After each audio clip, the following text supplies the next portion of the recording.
Long time, yeah.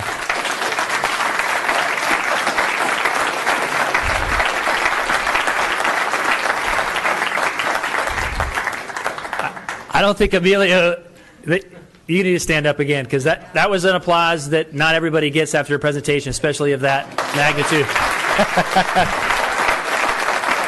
Soak it up. Soak it up. So we have, again, close to 25 speaker cards, and they're almost all in support. So the council members do have bedtimes that they'll get upset if you go on too long. So just realize, if you've heard somebody say the same thing in support, maybe say something different, or just say like them and keep moving on. But tonight I want to get this person home before her bedtime. Maybe it's already passed, because Kierstyn Cohen is here, and she's been waiting very patiently for, I think she got actually she put her speaker card in yesterday.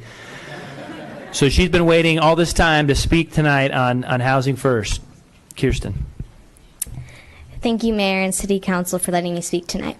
Several months ago, I attended the initial Housing First Information Night. As I sat there and listened to adults dressed nicely talking about the way the city could possibly solve the homeless problem, I was moved. I wanted to know more. I wanted to know how I could help solve this problem. In addition, I had a unique opportunity in front of me at school. I was about to compete in the National History Day competition. I thought this might allow me an opportunity to make a difference in the world.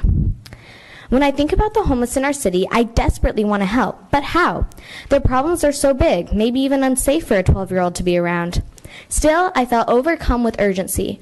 Urgency to solve this problem. Urgency to love and have compassion for these people that aren't that different from you and me. I needed to figure out how to help when people tell me I shouldn't. Then I went home and I read. I read about why homelessness is so bad in the first place. Who are they? Why are they homeless? What programs work, which don't? I read about ways to help. I volunteered. I met them. I talked to them. I listened. I read about how in 1980, Ronald Reagan cut funding to the Mental Health Institution Act, which caused an influx of mentally ill onto the streets. Still, I read more. It wasn't this simple. I read that all homeless aren't mentally ill. Many have drug problems. Many simply fell on hard times. These problems are huge, scary, and hard. These people, some think, are hard to love, or they did it to themselves. I kept reading, researching. After all, I had a project to do.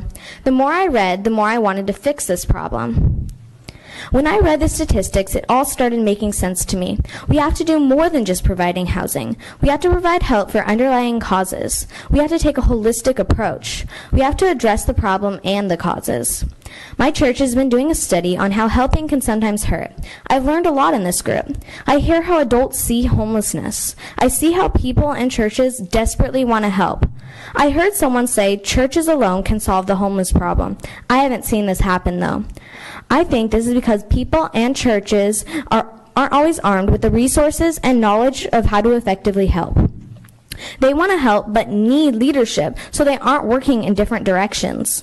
I'm so excited that the city has a plan to use research and best practices to address the homeless problem in a way that isn't simple.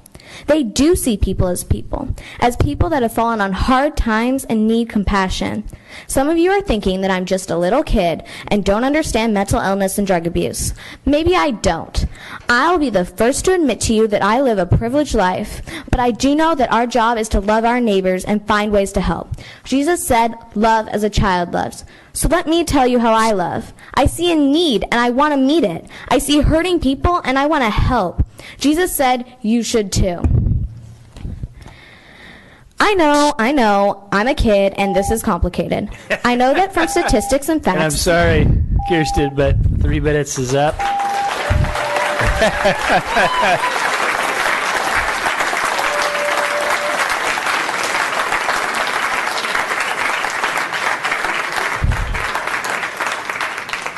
Folks, I think you just saw the future mayor of Riverside right there. John Dixon, followed by Lenny Laverne, and then Anna Miramontes. Sorry, my glasses are fogged up because she brought me to tears. John Dixon, and then Lenny Laverne. And if you want to stand up to the side and when I call your name so we can expedite